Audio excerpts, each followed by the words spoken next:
Jadi menurut Rasulullah SAW, hati ini Allah yang membulak-balik. Hati saya, hati kita, hati orang lain juga. Jadi kalau udah yakin ilmu ini, beda nanti di rumah tuh beda. Teknik bertengkarnya beda. Teknik memberi nasihatnya beda. Beneran. Selama ini kita sengsara karena kita merasa kita yang bisa ngebulak-balik hati. Sering tidak sabar. Sekarang ke diri saja dulu ya. Jadi yang menguasai hati kita adalah Allah. Di dalam hadis Rasul, hati ini di antara dua jemari Allah. Tidak usah ngebayangkan kayak jemari kita ya. Makanya saya juga tidak mengisyaratkan begini. Emang saya Allah. Jangan sampai seperti dua sini berarti seperti kita yang jadi Allah. Enggak. Di antara Allah bulak-balik. Makanya kata Ummu Salamah, doa yang sangat sering dipanjatkan Rasulullah SAW adalah ya muqallibal qulub, wahai yang membulak-balik hati, sabbit qalbi ala dinik, wahai yang membulak-balik hati, tetapkan hati ini dalam agamamu. Kenapa? Karena setiap saat kita bisa diubah.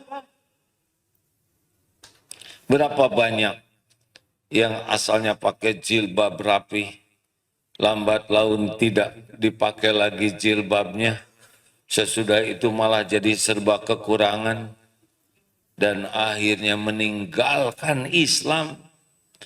Nauzubillah. Kita dengar ada itu yang membunuh Ali bin Abi Thalib siapa? Nah lupa ya, nggak apa-apa. Abdurrahman bin Muljam itu hafal Quran, ngajar Quran di Mesir, jadi pembunuh, dibalikan hatinya. Maka tidak aman. Berapa banyak yang mantan soleh, mantan solehah, jauh lebih baik mantan penjahat dari mantan ustadz, benar? Dan sebaliknya, berapa banyak yang kelihatannya, ini nggak ada harapan, tiba-tiba lebih soleh dari kita. Saya tidak mengatakan saya sudah baik, tapi waktu reuni, teman-teman ada yang bicara begini, aduh maaf ya nggak nyangka katanya bakal jadi kiai. Dulu mah nggak ada remeng-remeng sama sekali gitu. Jadi mereka minta maaf, sebab dulu sering ngejailin saya, baru sadar sekarang takut kualat. Maka tidak boleh kita sembarangan, kita tidak tahu rahasia Allah terhadap siapapun, benar? Nah, dakwah seperti ini saya tidak bisa membulak-balik hati bapak-bapak dan ibu-ibu. Pertama hatinya juga saya tidak tahu seperti apa, di mana. Yang kedua saya juga tidak tahu bagaimana cara membulak-balik hati. Jadi apa yang harus saya lakukan sekarang?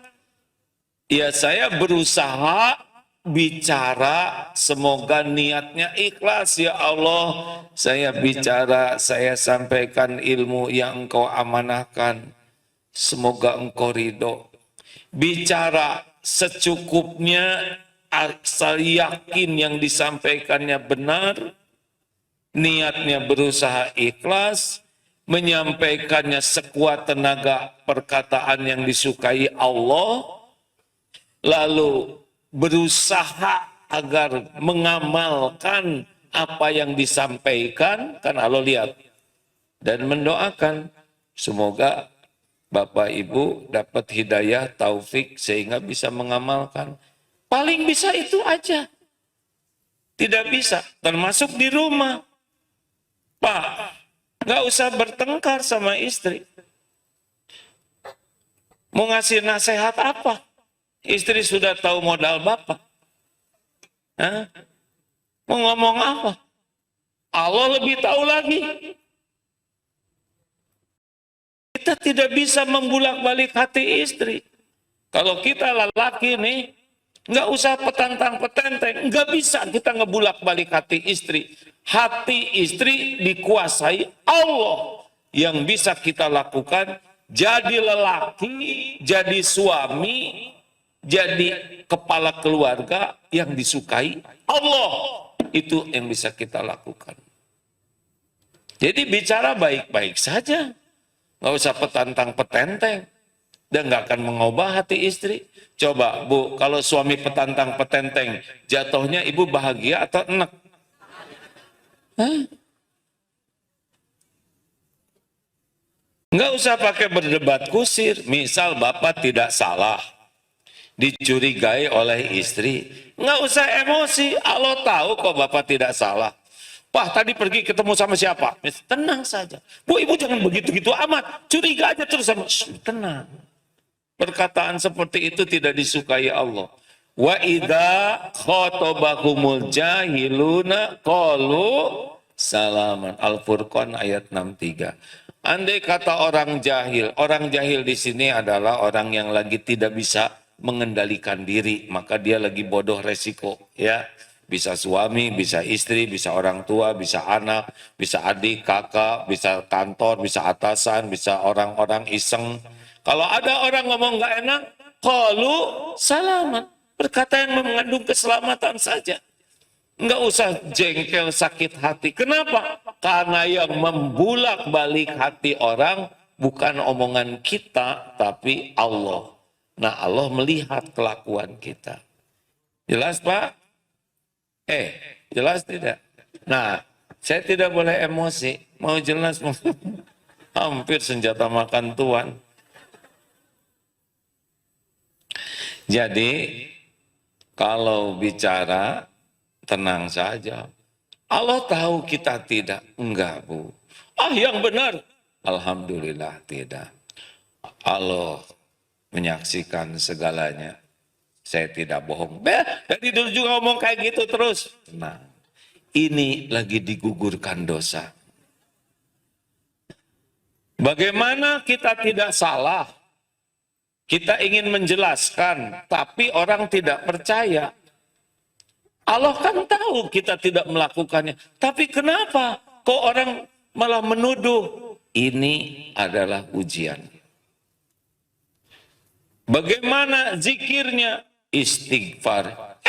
Kan saya tidak salah. Kenapa saya istighfar? Yang ini tidak salah. Tapi berapa banyak dosa-dosa lain yang kita lakukan yang mengundang di rumah kita jadi dapat masalah. Jelas, Pak? Jelas tidak ini? Ini lelaki dulu urusannya. Jangan suka marah-marah, udah tinggal. Apa? Enggak, bicara baik-baik. Tidak, Bu. Alhamdulillah. Bohong, tenang aja. Allah jadi saksi. Sesudah itu istighfar. Ya Allah, saya pasti banyak dosa sehingga saya tidak salah juga jadi disalahin. Astagfirullah, jangan-jangan tadi kebanyakan lihat HP, ya kan?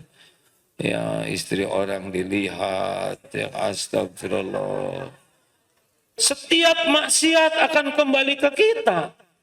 Ini serius. Allah lihat tidak kita lihat HP? Allah tahu yang kita lihat. Berapa banyak yang tidak halal dilihat di sini? Aurat orang lain, istri orang, suami orang. Dilihat, dicatat, ada balasannya. Makanya daripada berdebat, istighfar aja. Nah, gitu istighfar. Pada beda couplingnya. Katanya nggak ngaku, tapi istighfar. Ya Bu, saya istighfar supaya Allah mengampuni dosa saya. Walaupun tetap kita dicurigai, tenang. Nggak bisa kita berbantah-bantahan, membulak-balik hati. Enggak. Istighfar. Doakan kebaikan, ya Allah, Engkau tahu segalanya. Lembutkan hati istri saya, bukakan hatinya. Saya dari tadi ngejawab juga. Saya sepatah kata, beliau 20. Lebih baik engkau yang menjelaskan. Engkau yang menguasai setiap hati. Bisa sehari, bisa 2 hari terus aja istighfar, tenang aja. Kalau gitu saya mau pulang, pulangin saya. Udah nggak usah terpengaruh, diam aja. Kenapa? Karena nggak mungkin pergi kecuali izin Allah. Ya, mau ngancam apapun nggak ada kejadian tanpa izin Allah. Ingat atau ayat 51, kulla yusibana illa ma kataballahu lana huwa maulana wa 'alallahi falyatawakkalul mu'minun. Kata sekali kepada kami kecuali apa yang Allah tetapkan untuk kami. Dialah Allah, Maula kami, pelindung kami, dan kepadanya lah orang beriman bertawakal. Tenang, ada Allah. Ya, sama di kantor, di masyarakat, mungkin nanti nauzubillah ya, kita dapat fitnah atau apa yang kita enggak lakukan atau memang dilakukan, tapi disangkanya lebih besar dari yang kita lakukan, itu akan ada seperti itu, akan ada ya, akan ada orang yang berprasangka buruk, akan ada orang yang berbuat buruk, berkata buruk. Tenang ya, karena enggak tenang juga. Alhamdulillah. Jelas? Enggak, kayak enggak apa-apa, mau jelas mau enggak jelas. Saya mah pasrah sok mau nggak jelas juga. Habis gimana? Bukan saya yang ngebulak-balik hati. Kita misalkan ngedidik anak atau ibu juga sama ya. Gimana ya, suami saya nggak berubah-berubah. Dan memang kita nggak bisa mengubah. Nggak bisa. Suami, istri, anak, orang tua, itu sesuai dengan keadaan hatinya. Dan yang bisa ngebulak-balik hati adalah Allah. Tapi saya sudah ngasih tahu, tapi nggak nurut-nurut aja. Fadzakir innama anta mudzakir. Kita tuh cuman mengingatkan, nggak bisa mengubah. Jadi jangan jengkel. Udah dinasehati sekali, 2 kali, 3 kali, kok nggak berubah juga? Terus aja. Kasih contoh, evaluasi diri. Aduh, kenapa nih anak belum nurut juga? Astagfirullah, pasti dosa saya ini. Karena Allah belum mengizinkan anak berubah. Saya yang belum jadi contoh. Saya yang belum ikhlas. Saya belum sungguh-sungguh mendoakan. Jadi jangan lelah. Lelah itu kalau kita merasa kita yang mengubah. Saya tuh udah nasehatin, tapi kok nggak berubah-berubah. Memang nasihat bukan mengubah. Nasihat itu amal soleh. Jelas nggak sih? Saya sampai lemas begini hadirin. Kalau udah jelas mau ngapain saya terus kan? Serba salah pisan saya. Lanjut. Tapi jadi penting Pak. Kalau enggak kita jadi jengkel. Udah berbulan-bulan, udah bertahun-tahun, kok kelakuan enggak berubah. Memang bukan kita yang mengubah. Makanya kalau ibu ingin suami berubah, ibu yang jadi wanita soleha. Jadi wanita yang disukai Allah. Perbaiki dirinya, perbaiki hatinya. Apa yang ingin ada di rumah, adakan pada diri. Ingin suami lembut, ibu lembut. Ingin suami jujur, ibu jujur. Ingin suami tahajud, ibu tahajud. Lakukan sing ikhlas. Allah melihat. Melihat apapun yang dilakukan. Sampaikan dengan perkataan yang baik. Doakan yang banyak. Belum berubah, istighfar lagi. Ampun ya Allah, saya masih jengkel. Saya belum ikhlas. Allah tahu itu. Kita tobat, kita minta ampun, kita doa. Tidak ada satupun yang tidak disaksikan Allah. Semuanya disaksikan. Semuanya ada balasannya. Cuma ada waktunya. Allah yang ngatur waktunya. Enggak usah jengkel. Semuanya ada pahalanya kok. Ini ada seorang, ini kisah ini ceritanya populer nih tentang eh, seorang bapak-bapak ya, ada keluarga punya anak dua, anak tuh baik sekali akhlaknya tuh. Soleh ini anaknya tuh, pinter, akhlaknya baik, hafal Quran. Kata kata orang tuh, ini pasti ibu bapaknya, katanya yang akhlaknya bagus. Ternyata tidak, Pak. Ternyata syariatnya ini buah dari kesabaran suaminya terhadap akhlak istrinya yang kurang baik. Beneran, Pak. Jadi suami ini dititipi istri yang aduh kata-katanya tuh nyelekit. Komen-komennya tuh nyugak. Pertanyaannya nyepet. Jawabannya nuncleb. Komentar-komentarnya ngebebak belurin.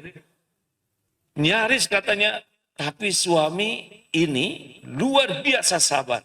Karena merasa, ya ini takdir yang Allah berikan kepada saya.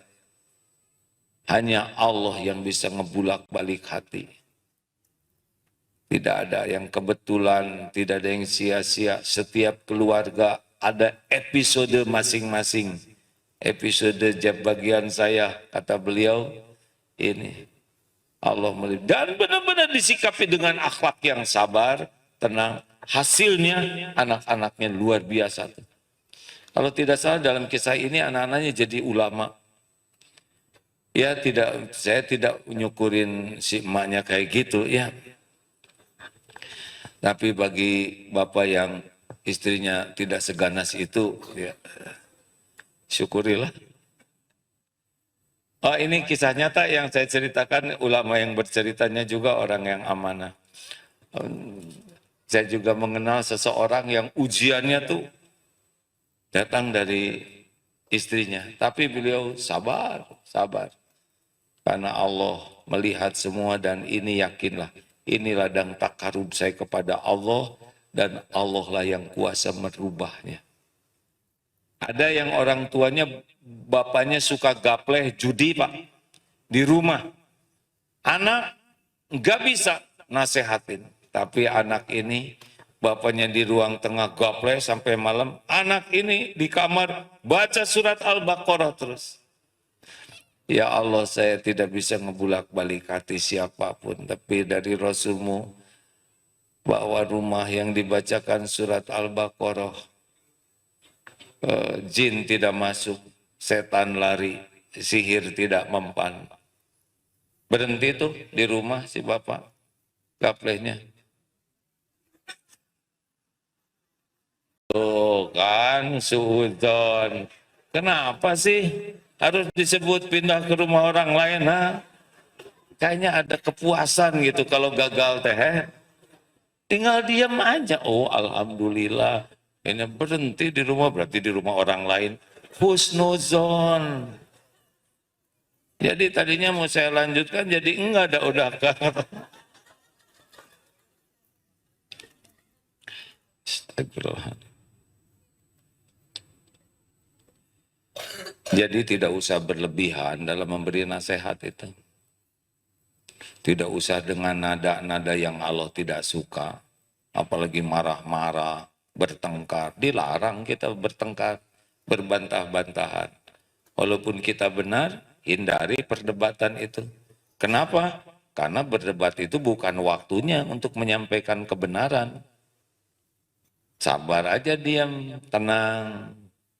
Nanti kalau sudah tenang, bicara baik-baik. Karena yang membuat hati berubah adalah Allah. Makanya kalau mau bicara tuh, Rabbi shrahli sadri wa yassirli amri wahlul uqdatam min lisani yafqahu qauli. Termasuk ke anak. Anak beda-beda karakternya. Punya anak berapapun beda-beda, ya. Tenang saja, yang menyolehkan anak adalah Allah. Dan tidak harus sama anak ini semuanya. Misalkan yang ke satu hafal Quran, semuanya harus hafal. Syukur kalau bisa begitu. Tapi belum tentu. Tidak semua sahabat hafal Quran. Kita ikhtiar, tidak usah diejek. Mungkin yang ketiga ini agak susah ngapalinya, tapi dermawan luar biasa. Lebih dermawan dari kakak-kakaknya. Mungkin dekat dengan Allahnya lewat pintu dermawan.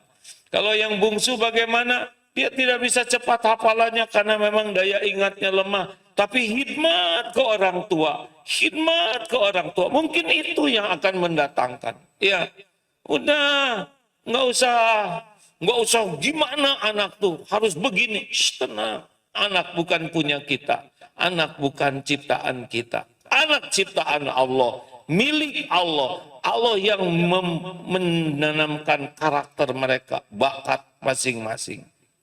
Tugas kita adalah bagaimana kita sebagai orang tua disukai Allah supaya dititipi anak yang bisa dekat dengan Allah.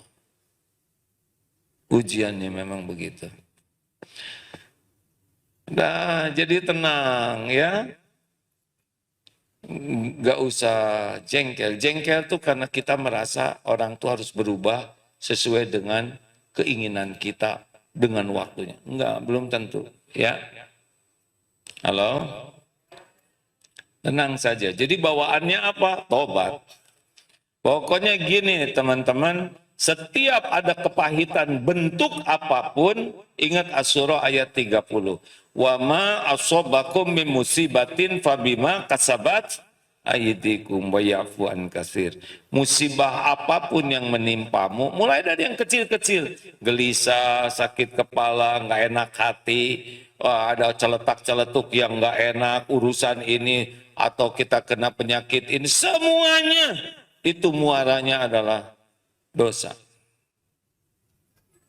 Jadi kalau ibu tidak punya salah, terus suami marah-marah, udah istighfar. Emang ngebela lelaki terus istighfar, Bu. Baru juga diajarin. Istighfar, nggak ada salah, nggak ada apa, nggak ada melu, nggak ada peti, tiba-tiba hujan misalkan. Ya udah, nggak enak sampai ke rumah udah capek misalkan. Terus ada masalah di rumah, udah nggak usah rewel, istighfar. Astagfirullah ya Allah. Ini semua terjadi pasti karena dosa saya. Mana dosanya? Banyak dosa kita. Banyak sekali, dari mulai mau bangun tidur nggak bersyukur, mau makan ngomel bukannya bersyukur dikasih makanan. Ini makanannya ini terus bosen banget sih. Allah, padahal Allah yang nyiapin makanan. Semua rezeki dari Allah. Udah gitu nggak berterima kasih. Bibi, kamu udah makan ini, kok tahu tinggal separoh. Padahal dimakan oleh istrinya, ya enggak? Ngomel-ngomel, belum lihat HP, belum di jalan ngomel, belum tidak menghargai. Ada lagi orang minta-minta, ngasih enggak, malah diledek. Banyak, tiap waktu berpeluang jadi dosa, dan setiap dosa bakal balik kepada kita. In ahsantum li anfusikum wa in asatum falaha. Ini penting sekali ini. Kita biasanya kalau ada yang nggak enak tuh sibuk nyalahkan orang lain, sibuk cari kambing hitam, padahal the super black kambing, aduh dari dulu nggak apa sih kambing bahasa Inggrisnya, goat. Terserahlah, kita nggak usah bertengkar, bebas. Yang kita tuh nggak bisa evaluasi diri. Pada semua dari mulai nggak enak apapun ya, atau kunci nggak ada. Aduh, kunci di mana? Ini udah mepet mau pergi.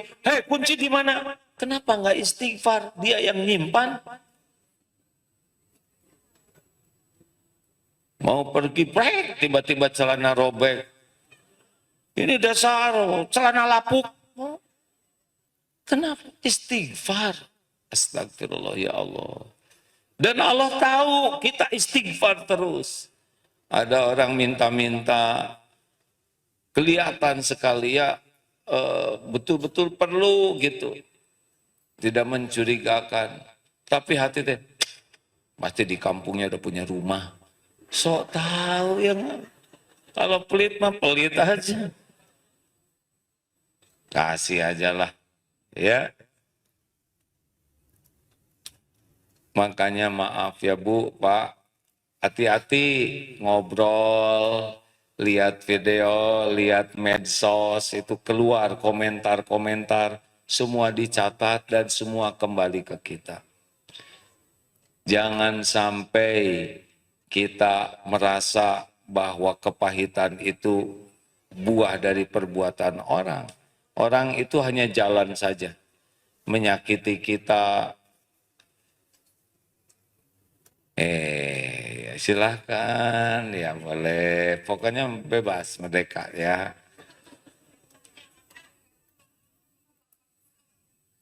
Mau kemana? Mojokerto. Oh, ini yang itikaf. Mau pulang sekarang. Oh, kulo ngaturaken matur suwun sangat tinggi. Sama niko pesawatnya. Nah, ini dicatat nih. Selamat jalan Bu, fi amanillah. Luar biasa, ada berapa ini grup ini? Apa sih? PMK, Pendidikan Masa Keemasan.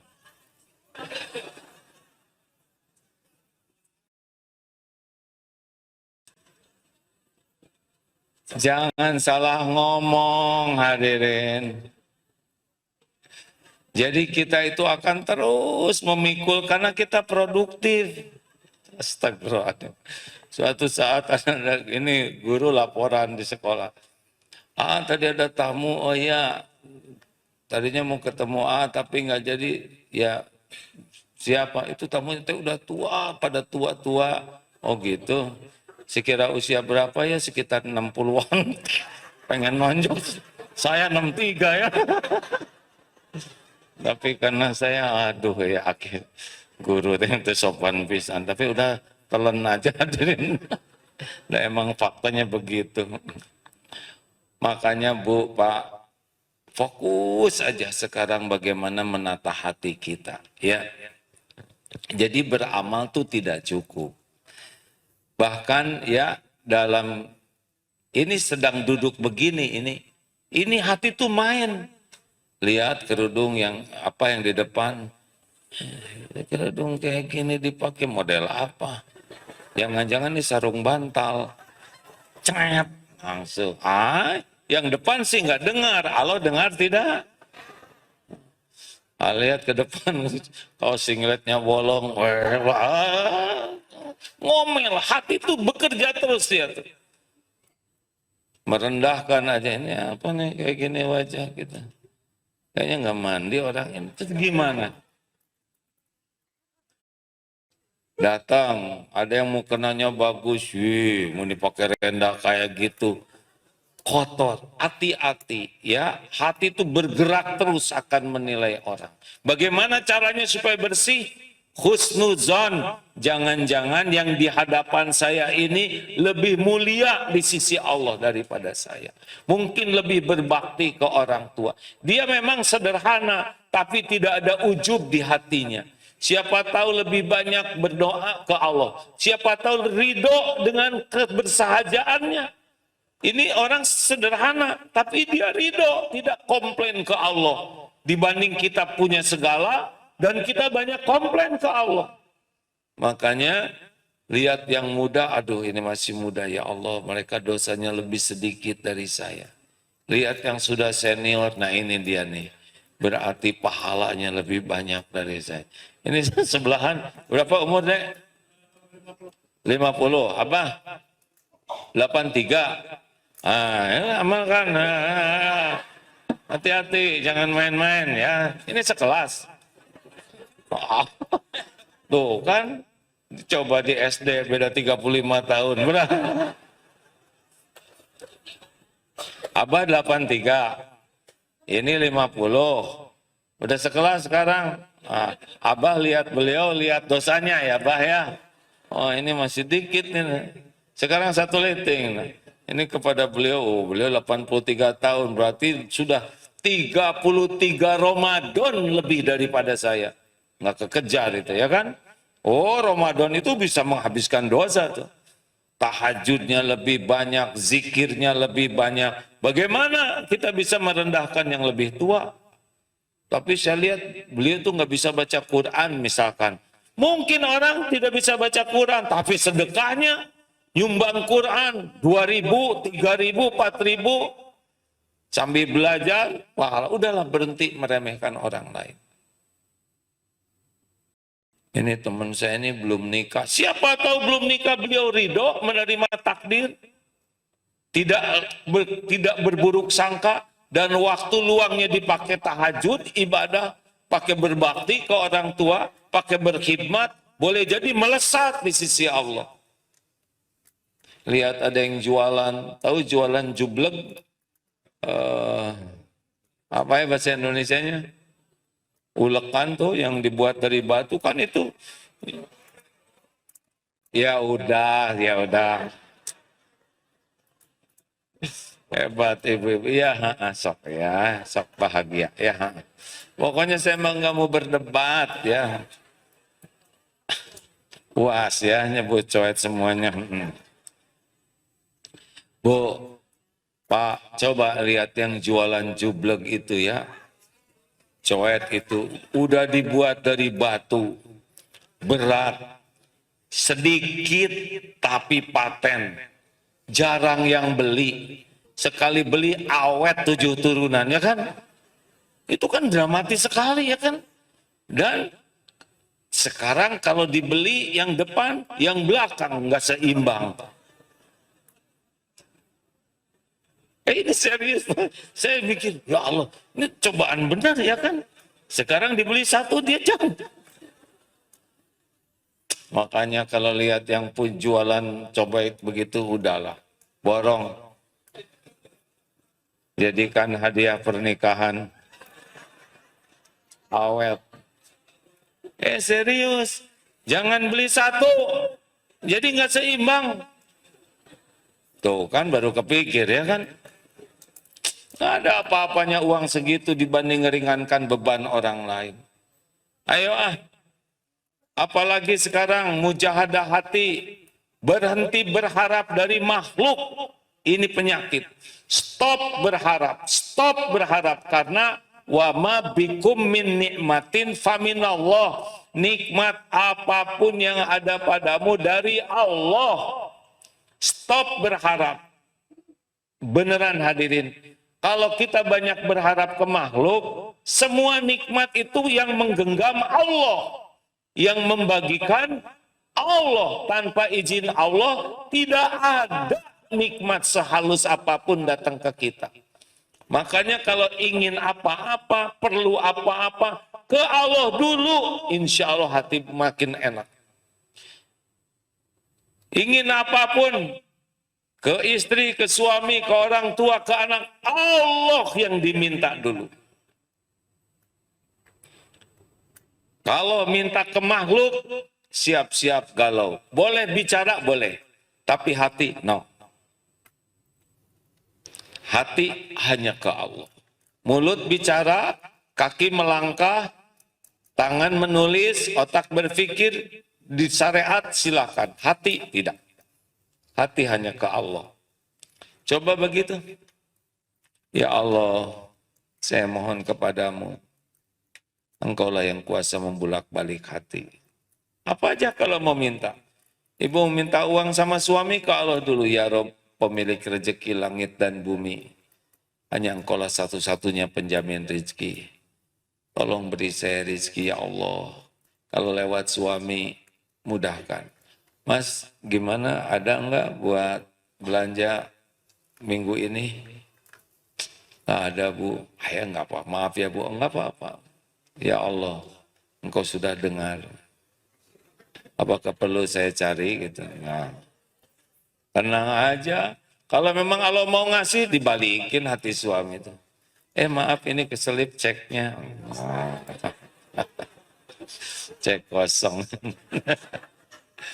Sama, Bapak punya keinginan ke istri, minta dulu ke Allah. Saya malu ceritanya. Ada teman Gimana katanya istri saya sekarang makin senior tuh ibadahnya tuh hanya mau baca Quran aja, bukan ada ibadah yang lainnya. Terserahlah mau ngerti atau enggak. Udah minta belum ke Allah? Ya mintalah ke Allah. Nanti dua, mungkin istrinya jadi mau, atau mungkin bapak yang jadi nggak mau, ya nggak? Jarang orang mengandalkan Allah, Pak. Itu yang bikin jengkel, kesel, marah, kecewa. Karena kita lebih berharap ke makhluk. Kalau udah nggak harap ke makhluk, Allah aja. Karena semua makhluk ciptaan Allah. Semua makhluk dibulak-balik hatinya oleh Allah. Nggak mungkin, ini semua sekarang janji. Saya janji mau ngasih berapalah satu butir kurma. Allah nggak menghendaki, nggak kejadian, nggak akan. Ini semua janji sekarang. Saya akan celakakan, sok ngomong apapun. Nggak akan kena celaka tanpa izin Allah. Lah saya kan milik Allah, ciptaan Allah. Ini semua milik Allah. Nggak mungkin jatuh sehelai rambut pun tanpa izin pemiliknya. Nggak mungkin ini luka tanpa pemiliknya. Nggak bisa saya mati kecuali dengan izin pemiliknya. Sama semuanya juga begitu. Makanya berlindung ke Allah. Berharap ke Allah. Semuanya ada dalam kekuasaan Allah. Nikmat musibah tidak ada yang bisa terjadi illa biiznillah. Ini yang harus dijaga terus ya. Berhenti pengen dipuji orang. Naluri kita memang secara nafsu pengen dipuji, tapi ganti aja pengen dipuji Allah ya. Kalau dipuji orang udah nggak ada apa-apanya. Sepatu kamu bagus, beliin dong, malah jadi masalah ya kan. Itu HP-nya keren banget. Sini buat saya aja, jadi nggak enak. Bu, Ibu, wanita tuh ya, enggak, ngomongin wanita. Ada masa-masanya. Masa sampai waktu tertentu, lalu makin menua, tapi berusaha ingin kelihatan muda. Ini yang agak berat nih, ya. Jadi ini mulai kendor, tapi kenceng. Jadi rada dijepit pakai jepitan jemuran. Ini perjuangan sama lelaki juga menua, tapi pengen kelihatan muda. Ini masa derita nih. Kalau dulu muda-muda mah rada nyeplos, yang sekarang udah bukan makomnya, tapi rada memaksakan diri. Tapi sampai suatu titik di mana udah nggak bisa diapa-apain lagi. Nah itu udah merdeka ya nggak? Misalkan udah dijepit pakai jepitan jemuran, lepas lagi, ya udah sok lah. Nah itu merdeka. Ada masa katanya ingin kelihatan langsing, tahan napas terus ya nggak, lama-lama capek. Nah.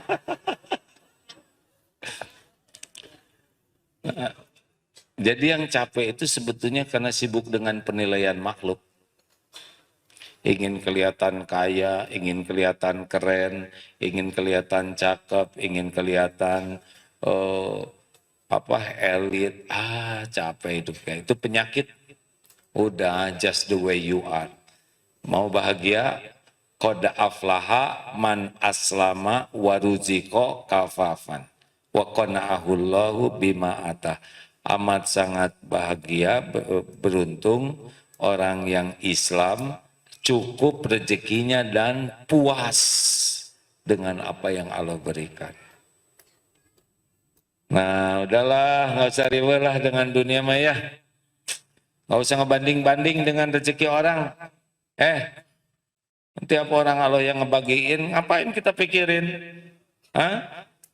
Tapi itu keren banget, keren di dunia, di akhirat itu ngejongkeng itu. Iya, yang bagus-bagus itu tetap dihisab di akhirat. Tidak bisa tidak. Makanya daripada punya yang kayak gitu mending kasihin ke saya. Lebih jelek lagi. Udah nilai salah ke orang lain banyak berharap. Jangan. Bagaimana kalau lihat orang dapat rezeki, doakan. Semoga berkah. Jadi kita dapat kebaikan.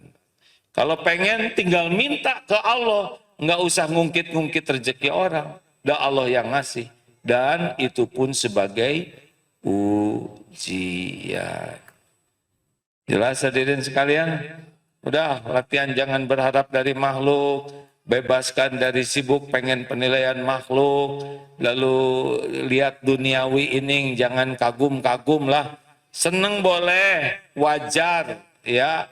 Nabi Sulaiman juga punya istana yang indah, tapi jangan lengket dan jangan merasa kalau kita memiliki sesuatu kemudian kita tuh jadi mulia dengan benda, itu namanya mengagungkan. Misalkan kita punya rumah, punya kendaraan, kemudian kita merasa wah jadi lebih hebat dari orang lain hanya karena benda, nggak boleh, itu akan merepotkan hati. Sok aja punya pesawat, saya mau beli helikopter tapi takut sombong mau yang murah, nanti nggak terbang, ya nggak?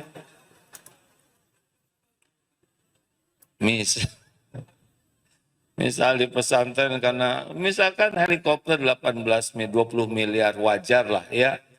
Sekarang beli yang karena harus murah kata helikopter, beli yang 500 jutaan. Tapi digotong oleh santri ke sana sini. Saya kan malu ya kan. Mau naik helikopter digotong jadi sisingaan. Astagfirullah. Astagfirullah. Dah, latih. Jangan ada iri sama saudara kita. Ya, lihat sesuatu, doakan. Dan jangan ada bangga, rasain di akhirat. Dengki itu juga. Gak akan kuat loh di akhirat. Udah doakan aja kebaikan, gak ada ruginya. Masalahnya gini, ini teman saya pinjem uang. Dia kalau ditagih lebih galak dari saya. Malah kemarin dia ngomong gini, waktu kemarin saya punya duit, kamu nggak nagih. Sekarang saya nggak punya duit, nagih. Yang bener aja. Ayo, gimana? Sakit hati jangan. Bersyukurlah kita bagian yang meminjamkan, bukan yang bagian pinjam. Menderita hadirin. Maka dia marah-marah itu sebetulnya karena menderita. Makanya jangan sampai capek hati itu mikirin yang enggak ada. Udah dunia mah udah biasa aja dengan dunia. Adanya syukuri, ditahan sabar, diambil ridho, lihat yang lain, kita ikut mendoakan kebaikan. Udah, jangan lengket, jangan mengagung-agungkan dunia, baru hatinya enak. Tenang aja dunia ini. Kalau ada ya udah, nanti habis ya nggak apa-apa. Ini harus jual-jual aja. Tapi ini ada sejarah, nggak ada sejarah-sejarah. Udah keluar-keluar. Waktunya pergi-pergi. Nyicil rumah, udah gitu ada kejadian, kita harus bayar. Dijual jadi ngontrak. Ngontrak tinggal ngontrak. Jangan lengket dunia ini di hati. Ya, suami misalkan jabatannya nggak jadi, ya nggak ada masalah. Nggak mungkin semuanya jadi presiden. Udah gitu di PHK, ya udah nggak apa-apa. Punya usaha bangkrut, ya mulai lagi aja dari nol. Tapi gimana, gimana. Tapi kalau suami saya pensiun nanti coba gimana? Pensiunan. Udah pasti pensiunan kalau udah pensiun. Terus nanti gimana kalau suami saya meninggal dikubur? Terus saya jadi gimana? Janda. Terus nasib saya gimana? Terserah. Kalau disukai Allah, Allah jamin. Kalau disebelin Allah sengsara. Gitu aja. Tapi nanti rezeki dari mana? Dari Allah. Dulu yang ngasih rezeki Allah. Sekarang yang ngasih rezeki Allah. Nanti juga yang ngasih rezeki Allah.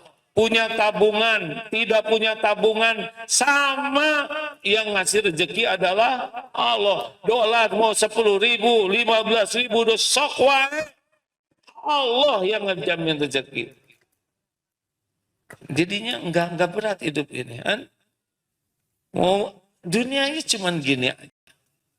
Lihat saudara kita di Palestina ya. Mereka lihat rumahnya hancur, malah bersyukur. Saya masih hidup, anak masih hidup. Ada yang anaknya meninggal, bersyukur. Insya Allah semoga termasuk syahid. Semuanya disyukuri. Ayo atuh hadirin, hidup tuh jangan dibikin ribet, betul tidak? Oh, tapi orang menghina saya, atau biarin. Nabi aja yang mulia ada yang menghina. Masa kita nggak ada yang menghina? Aneh pisan. Nabi segitu mulianya dihina, masa kita yang hina betulan gak ada yang menghina? Saudara teh mau apa? Kenapa saya jadi emosi begini? Udahlah, jalanin hidup mah. Jadi harus gimana? Kata kunci yang utamanya adalah jangan berhenti berzikir. Kenapa? Fadzkuruni adzkurkum, maka ingatlah padaku, aku ingat padamu. Enggak ada yang ngebulak-balik hati ini selain Allah. Dan Allah tahu kita ingat ke Allah enggak. Jadi cara yang paling efektif di antara berbagai cara supaya hati tetap kejaga terus adalah jangan berhenti berzikir. Kan masalah kita itu adalah stop berzikir. Masalul ladzi yadhkuru rabbahu wal ladzi la yadhkuru rabbahu masalul hayyi wal mayyit. Perumpamaan orang yang zikrullah dengan yang tidak zikrullah, perumpamaannya seperti orang hidup dan mayit. Nah, pada waktu tidak zikir, lepas kita dari perlindungan Allah. Mulailah setan menipu dengan berbagai hal, dunia menyilaukan. Makanya la yazalul lisanuka rotban min dzikrillah, hendaklah lisanmu selalu basah menyebut nama Allah. Nah, ini coba ya, terus saja, terserah mau yang mana. Suatu saat Rasulullah Shallallahu Alaihi Wasallam bawa tongkat dengan para sahabat, lalu ada pohon dipukul oleh Rasul, lalu berguguran daun-daunnya. 4 kalimat, subhanallah, walhamdulillah, wala ilaha illallah, wallahu akbar. Nah, akan menggugurkan dosa seperti gugurnya daun-daun. Sekarang lagi musim jogging, ya. Sepeda kurang laku nih sekarang. Saya tidak curhat toko sepeda kurang laku hadirin yang. Pada pindah sekarang katanya yang lebih mudah. Jalan kaki, bagus. Tapi kalau jalan kaki, jogging, pakai legging kayak gitu, dia jadi dosa, yang lihat ikut dosa. Mama dengerin ini, saya penting sekali sebab tadi saya jalan kaki, lihat juga yang. Tidak sedikit sekarang wanita berjilbab lari, tapi ya memang jilbabnya tuh jadi ngepres sedikit, jadi kayak pakaian selem. Ini tidak benar, karena pakaian itu tidak boleh membentuk tubuh, tidak boleh transparan. Jadi tidak benar, itu tidak jadi ibadah. Apakah lari begitu bakal sehat? Oh, belum tentu. Kalau Allah bikin sakit, mah sakit aja. Bagi kita olahraga itu ibadah. Makanya sambil jalan, sambil ingat tuh. Subhanallah, walhamdulillah, wala ilaha illallah, wallahu akbar. Dosa berguguran. Oh, saya senang sekali ingat itu tuh Pak. Ngebayangin dosa lagi digugurkan. Dosa-dosa kecil ya. Subhanallah walhamdulillah wala ilaha illallah wallahu akbar. Rontok dosa tuh. Ya mau ngapain? Banyak ngobrol? Lebih baik banyak zikir. Benar? Nah, itulah amalannya, coba perbanyak zikir. Apakah istighfar, apakah sholawat. Makin rapat zikirnya, nanti akan dimudahkan oleh Allah mengamalkan ilmu-ilmu lainnya.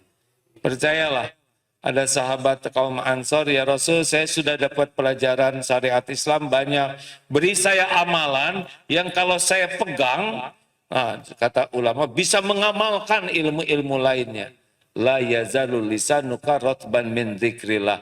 Hendaklah lisanmu selalu basah menyebut nama Allah.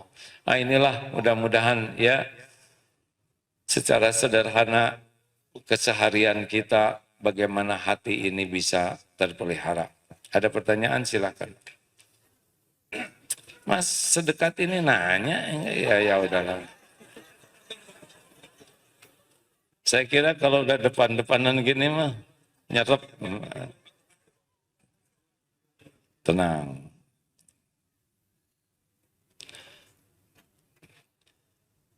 Petugas sound system siap, selalu fokus ya.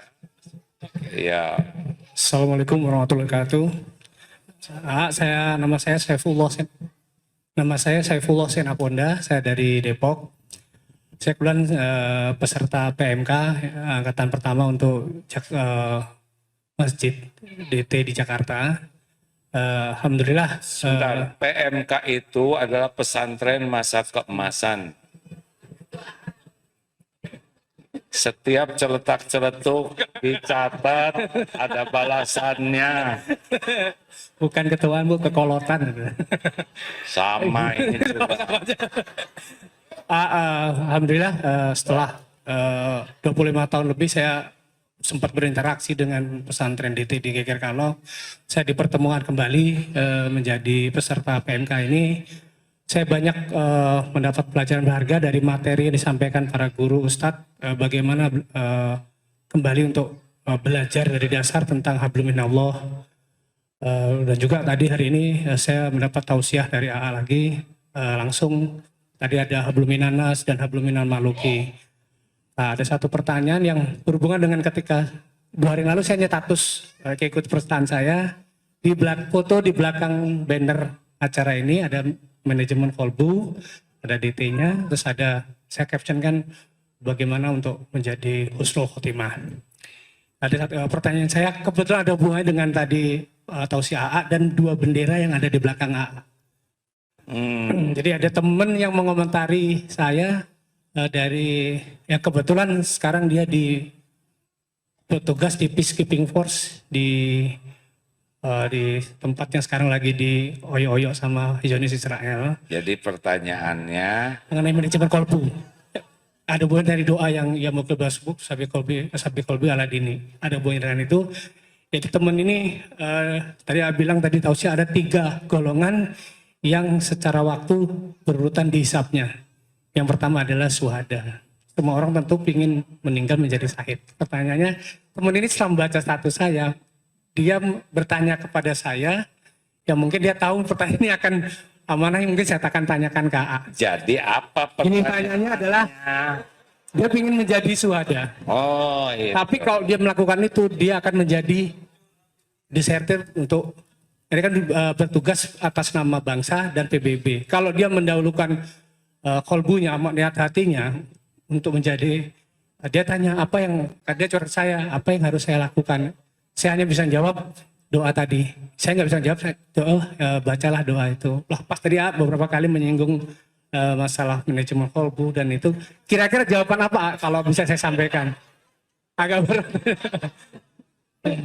Ya itu pertanyaan, dia menanyakan apa yang harus saya lakukan ketika saya harus membela agama saya.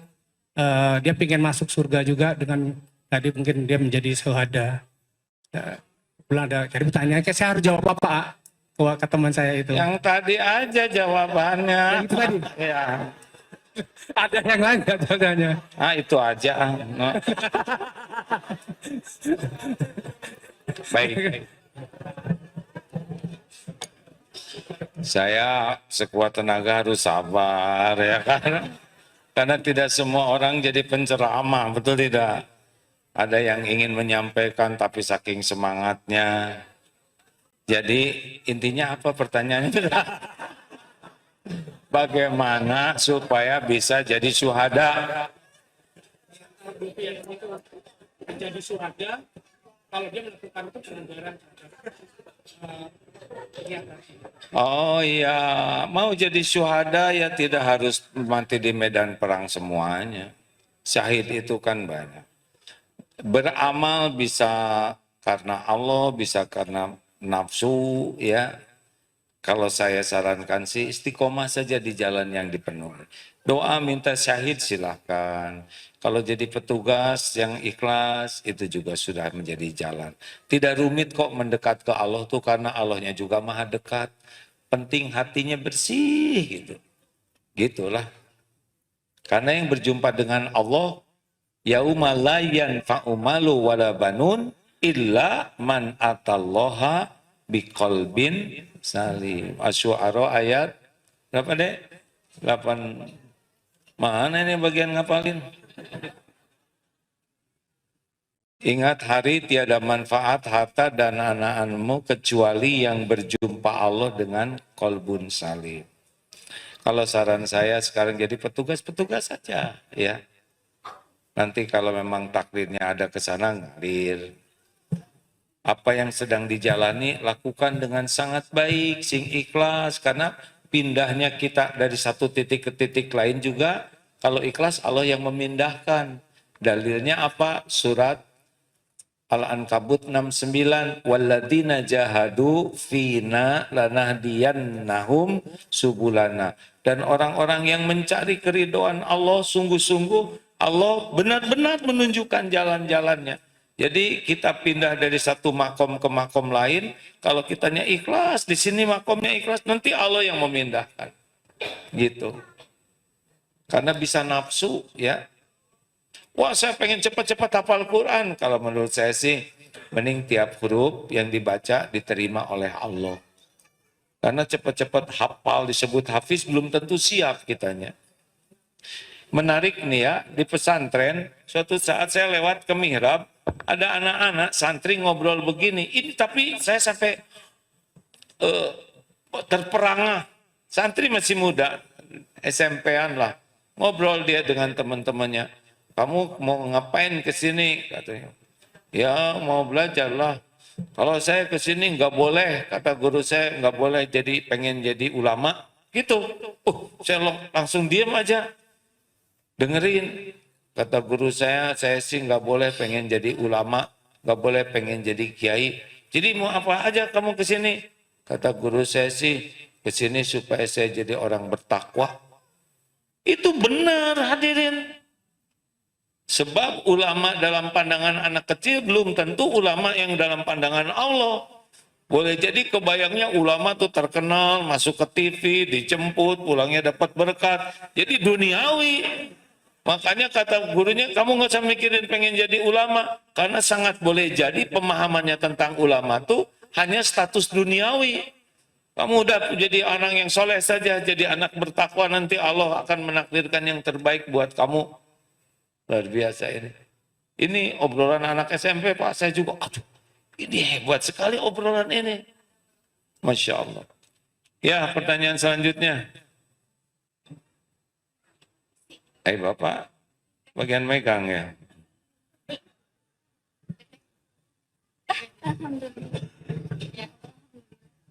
Assalamualaikum warahmatullahi wabarakatuh. Waalaikumsalam warahmatullahi wabarakatuh. Ini yang saya mau tanyakan itu justru agak beda ya. Karena ini kan hari ini Isra Miraj ya. Jadi yang ingin saya tanyakan sejarah dari Isra Miraj itu apa? Karena dari tadi temanya belum ada kayak gitu. Itu yang kedua, hasil dari Isra Miraj untuk kita bisa jalanin tuh dalam kehidupan kita hingga wafat itu apa? Itu aja, makasih. Ini beda Assalamualaikum judul. warahmatullahi wabarakatuh. 2 jam lagi nih.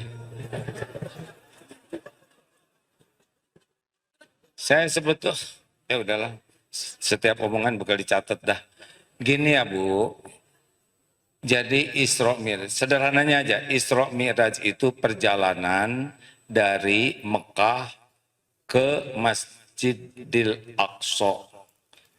Mi'raj itu dari Masjidil Aqsa ke Sidratul Muntaha. Jarak kalau ditarik garis lurus dari Mekah ke Palestina itu 1.200 km. Kalau menggunakan unta kendaraan waktu itu kurang lebih 1.500, 1,5 Pulau Jawa. Itu merupakan mukjizat dan berat. Satu, ini ujian keimanan. Karena pada waktu itu adanya perintah ini antara tahun ke-10 kenabian. Ujian keimanan, kenapa? Karena mustahil pergi ke Palestina dalam semalam. Ujian buat siapa? Ujian bagi orang iman dan non-Islam. Abu Lahab itu langsung terbahak-bahak. Menganggap ini gila, nggak benar, ini dusta. Mereka yang musyrikin punya sarana untuk mempermalukan Islam. Bagi umat Islam yang beriman, Abu Bakar As-Siddiq langsung percaya. Susah ya menceritakan yang harusnya 2 bulan kan. Kalau naik unta itu perjalanan sebulan, pulang 2 bulan, ini semalam. Jadi nggak ada yang percaya. Walaupun diceritakan bagaimana keadaan Masjidil Aqsa, tetap tidak percaya. Yang kuat iman, disebutlah Abu Bakar As-Siddiq karena membenarkan. Yang tidak kuat iman murtad waktu itu. Dan ujian juga bagi Nabi menceritakan sesuatu ya kan yang mustahil bagi orang waktu itu. Tapi Nabi tidak ragu, sampaikan saja. 1, ujian keimanan. 2, nah waktu itu namanya tahun kesedihan, Amul Huzn. Rasul itu sedang sedih sekali. Siti Khadijah radhiyallahu anha wafat. Kemudian Abu Thalib, paman beliau, wafat. Lalu beliau dakwah ke Taif, dilempari. Sedih. Puncaknya kesedihan sebagai manusia. Nah, pada waktu inilah Allah menghibur. Makanya hikmahnya sabar. Ada waktunya. Fa inna ma'al usri yusran, inna ma'al usri yusran. Jalanin aja hidup ini. Udah diukur oleh Allah semuanya. Ada waktunya malam itu gelap gulita. Ini sudah dekat kepada siang. Nggak usah nunggu siang. Kalau lagi gelap gulita, tahajud saja. Yang ketiga, perintah sholat ini spesial. Saya harus sabar ya, saya tidak saum. Harus sabar. Semua rezeki ada waktunya ya. Jangan minta-minta ke makhluk, bikin kecewa. Dah. Ternyata di sana udah lihat dari tadi, aduh, ini panitia husnuzon saya saum ya, tapi saya harus ngaku. Bismillahirrahmanirrahim. Segalanya ada waktunya. Udah reret, netek, nggak ada yang sadar begini. Alhamdulillah. Alhamdulillah. Salat itu perintah spesial. Saum, zakat, haji, itu lewat malaikat Jibril. Kecuali salat. Makanya orang Islam itu kehidupannya sangat tergantung kualitas salatnya. Kalau salatnya bagus, kehidupannya bagus. Diberbagus oleh Allah. Bagus ini bukan bagus dalam bentuk duniawi ya, tapi diberikan hayatan thayyibah. Kemudian sholat ini mi'rajnya umat Islam. Jadi kalau kita ingin merasakan kedekatan dengan Allah, ya sholat ini. Karena sholat itu zikir yang paling lengkap. Dalam wudhu, menghadap kiblat, takbir, tahmid, tahlil, tasbih, ada sholawat, ada doa yang lengkap, diapit 2 sujud, ada ruku, ini lengkap. Makanya mi'rajnya umat Islam yang beriman itu sholat. Dan sholat tidak ada uzurnya yang membuat bisa meninggalkan sholat. Tidak bisa berdiri, duduk. Tidak bisa duduk, berbaring. Tidak bisa bergerak, isyarat. Perang juga sholat. Sholat itu pembeda umat Islam dengan yang non-Islam. Dan sholatlah wasta'inu bisabri wassalah. Sholat menjadi jalan ketenangan, keberkahan, pembuka pertolongan Allah, pencegah dari perbuatan keji dan mungkar. Inna sholata tanha anil fahsya'i wal munkar. Makanya hadiah yang paling nikmat dari Isra Mi'raj adalah sholat. Tahu sholat itu tidak datang di awal dakwah loh. Awal dakwah Rasulullah tuh fokusnya ke hati. Hati tauhid, kenali Allah, yakin ke Allah, ikhlas. Sholat itu baru 2 tahun, 18 bulan sebelum hijrah. Sebagian ulama mengatakan demikian. Jadi sebelumnya sholatnya itu tahajud, pagi, subuh, dan sore. Ya, baru keluar 5 itu, sebelumnya terus hati supaya ikhlas. Makanya kalau ada orang baru masuk Islam, gak usah segala dipaksakan. Nama harus ganti, jenggot harus tumbuh. Nggak mau, harus tumbuh. Nggak bisa, saya kan wanita. Oh ya, nggak usah ya.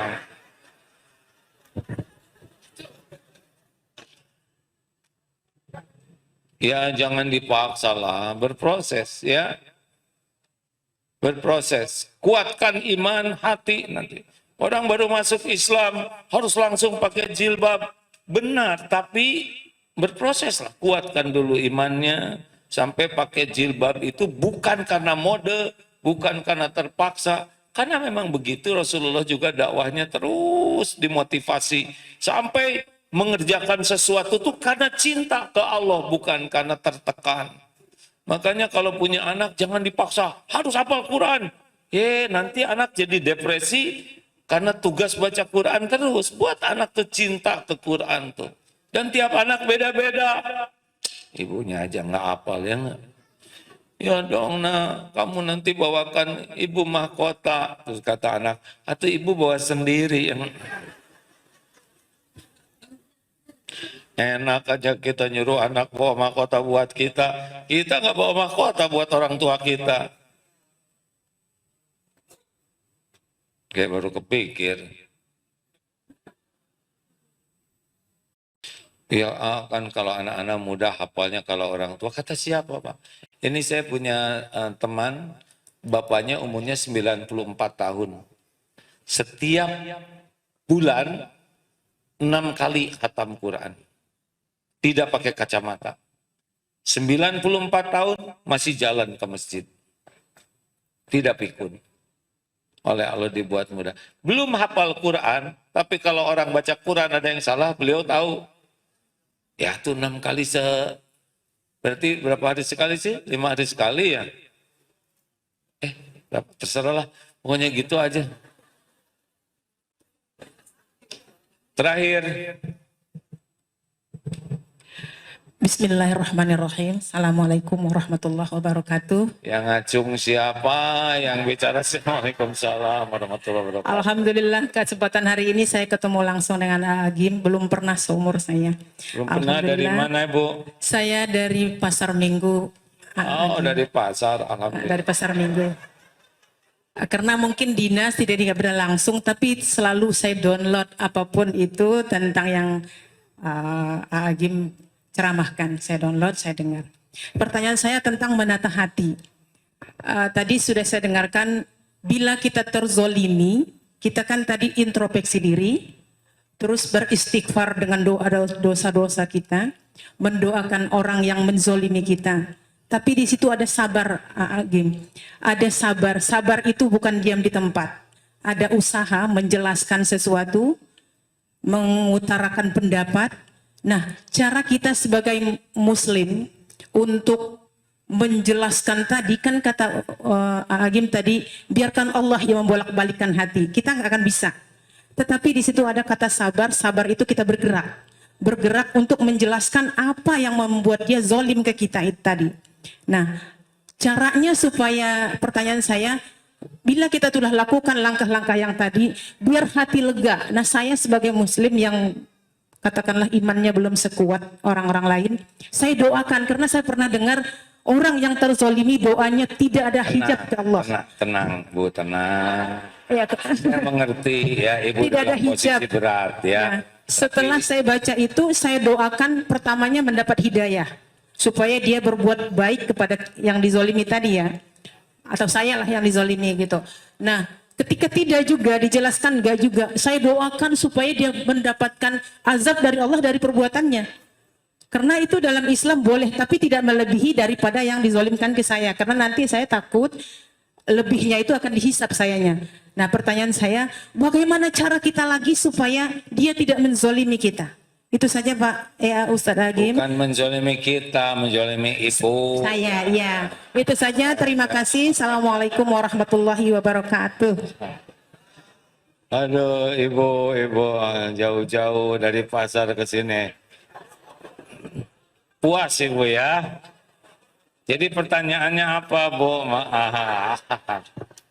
Saya dicatat ini aksi ngeganggu terus bapaknya. Bu, emang hidup kayak gini ya, nggak usah aneh. Kadang dipuji, kadang dicaci, kadang mudah, kadang yang tadinya untung jadi rugi, yang tadinya baik jadi musuhin. Nggak usah aneh, emang hidup kayak gini.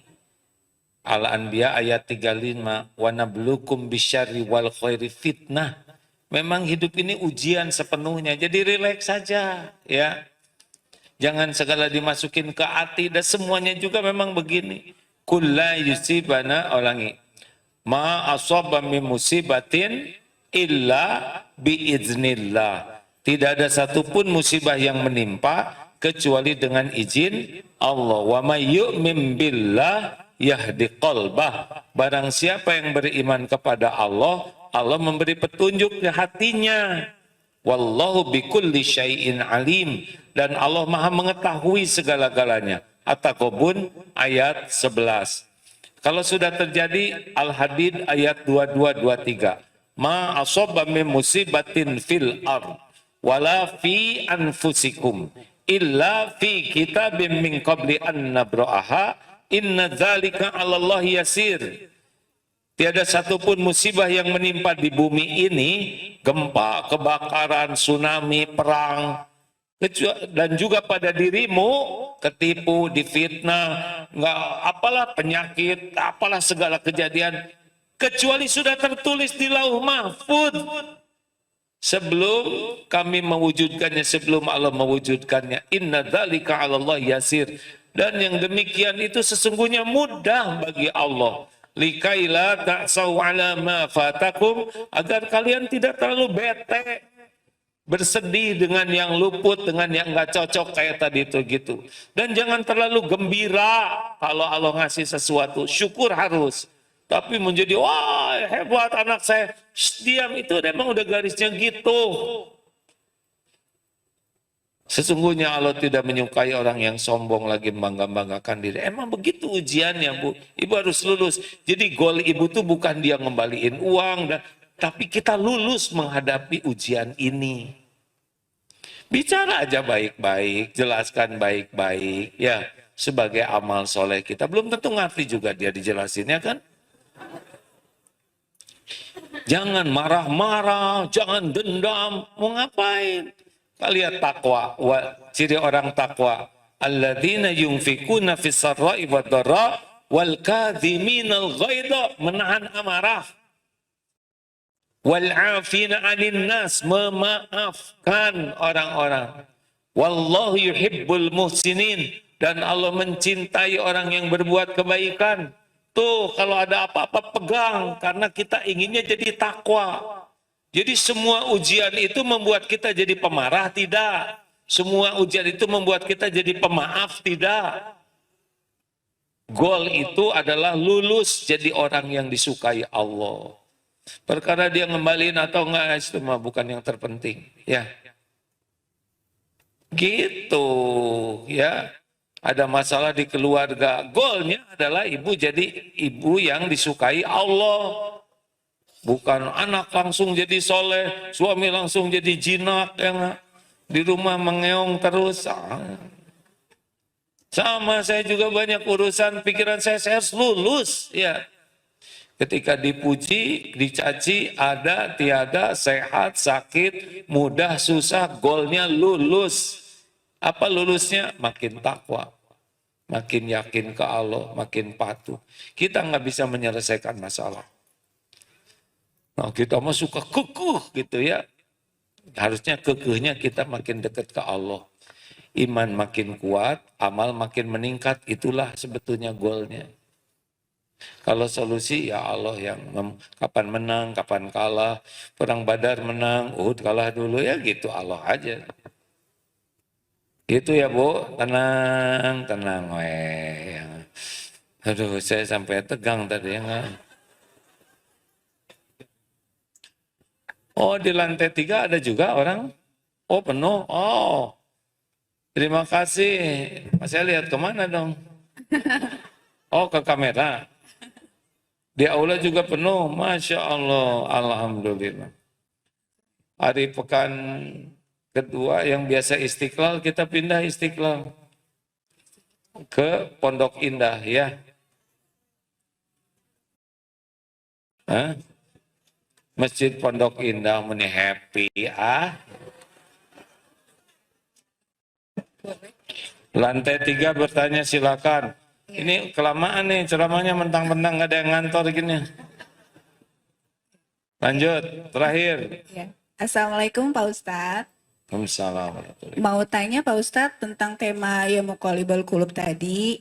Pertanyaannya Pak Ustadz, kalau kita sholat sehari-hari, hajat atau tahajud, ya Muqallibal Qulub itu boleh nggak sih dibaca pada saat sujud terakhir atau saat setelah sholat atau doa?